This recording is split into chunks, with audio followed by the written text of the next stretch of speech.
രണ്ട് ദിനവൃത്താന്തം അധ്യായം 24. യോവാഷ് 7-ാം വയസ്സിൽ രാജാവായി.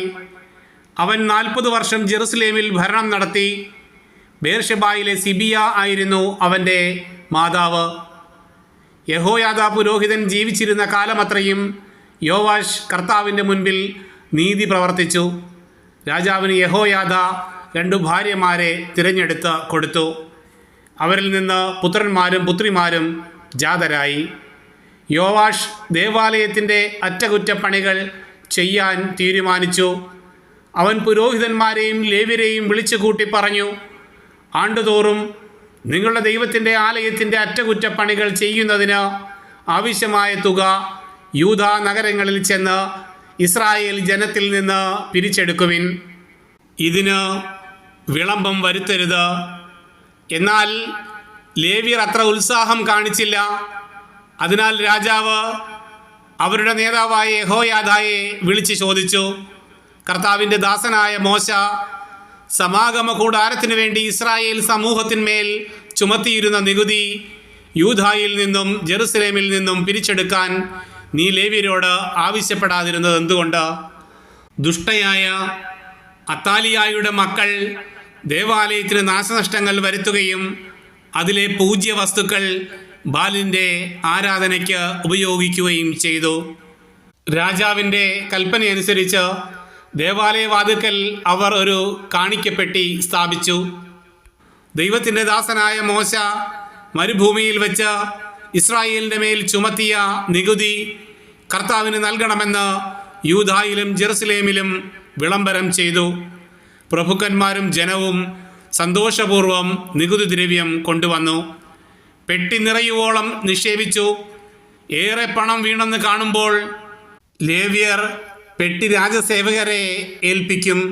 രാജാവിൻ്റെ കാര്യവിചാരകരും പ്രധാന പുരോഹിതൻ്റെ സേവകനും കൂടി പണമെടുത്തിട്ട് പെട്ടി പൂർവ്വസ്ഥാനത്ത് കൊണ്ടുവന്ന് വയ്ക്കും. ദിവസേന ഇങ്ങനെ ചെയ്ത് അവർ ധാരാളം പണം ശേഖരിച്ചു. രാജാവും യഹോയാദായും അത് കർത്താവിൻ്റെ ആലയത്തിലെ ജോലിയുടെ ചുമതല വഹിക്കുന്ന ആളിനെ ഏൽപ്പിച്ചു. അവർ കർത്താവിൻ്റെ ആലയം പുനരുദ്ധരിക്കാൻ കൽപ്പണിക്കാർ, മരപ്പണിക്കാർ, ഇരുമ്പ് പണിക്കാർ, പിച്ചളപ്പണിക്കാർ എന്നിവരെ നിയോഗിച്ചു. അവർ ഉത്സാഹപൂർവ്വം പണി ചെയ്തതിനാൽ പണി പുരോഗമിച്ചു. അങ്ങനെ ദേവാലയം പൂർവ്വസ്ഥിതി പ്രാപിച്ച് ബലവത്തായി.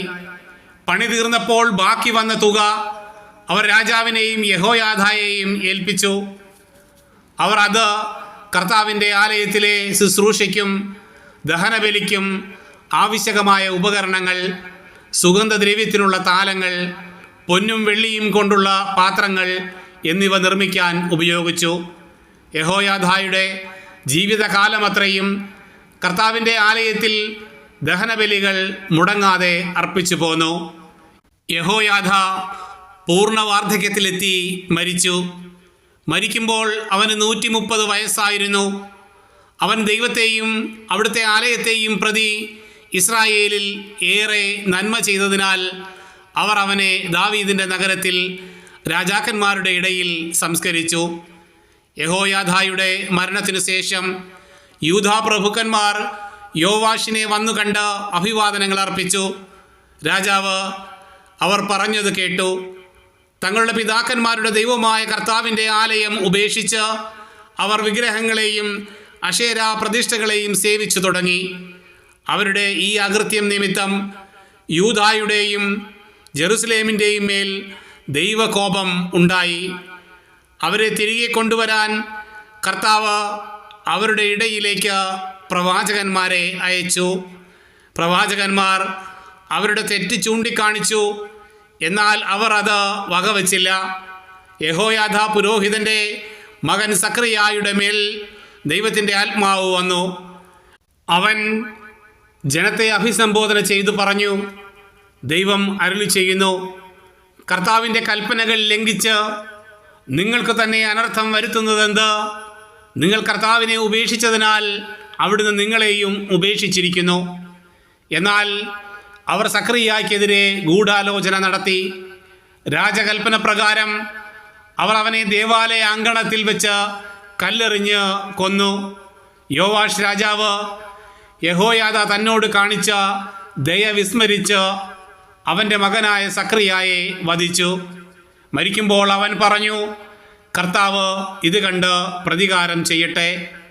വർഷാവസാനത്തിൽ സിറിയ സൈന്യം യോവാഷിനെതിരെ വന്നു. അവർ യൂദായിലെയും ജെറുസലേമിലെയും ജനപ്രമാണികളെ വധിച്ചു.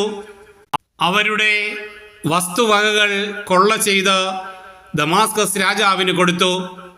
സിറിയ സൈന്യം എണ്ണത്തിൽ കുറവായിരുന്നെങ്കിലും പിതാക്കന്മാരുടെ ദൈവമായ കർത്താവിനെ പരിത്യജിച്ചതിനാൽ യൂദായുടെ വലിയ സൈന്യത്തെ അവിടുന്ന് അവരുടെ കയ്യിൽ ഏൽപ്പിച്ചു. അങ്ങനെ അവർ യോവാഷിൻ്റെ മേൽ ശിക്ഷാവിധി നടത്തി. യോവാഷിനെ ദാരുണമായി മുറിവേൽപ്പിച്ചു. ശത്രുക്കൾ പോയി കഴിഞ്ഞപ്പോൾ സേവകന്മാർ ഗൂഢാലോചന നടത്തി അവനെ കിടക്കയിൽ വെച്ച് വധിച്ചു. അങ്ങനെ അവർ യഹോയാദ പുരോഹിതൻ്റെ മകൻ്റെ രക്തത്തിന് പ്രതികാരം ചെയ്തു. യോവാഷ് മരിച്ചു. അവർ അവനെ ദാവീദിൻ്റെ നഗരത്തിൽ സംസ്കരിച്ചു. എന്നാൽ രാജാക്കന്മാരുടെ കല്ലറയിലല്ല. അവനെതിരെ ഗൂഢാലോചന നടത്തിയവർ അമ്മോന്യനായ ഷിമയാത്തിൻ്റെ മകൻ സാബാദും മോവാബിയയായ ഷിമ്രിത്തിൻ്റെ മകൻ യഹോസാബാദും ആണ്. യോവാഷിൻ്റെ പുത്രന്മാരുടെ വിവരങ്ങൾ, അവനെതിരെയുണ്ടായ അനേകം അരുളപ്പാടുകൾ, ദേവാലയ പുനർനിർമ്മാണം എന്നിവ രാജാക്കന്മാരുടെ പുസ്തകത്തിൻ്റെ ഭാഷ്യത്തിൽ രേഖപ്പെടുത്തിയിട്ടുണ്ട്. അവൻ്റെ പുത്രൻ അമസിയ രാജാവായി.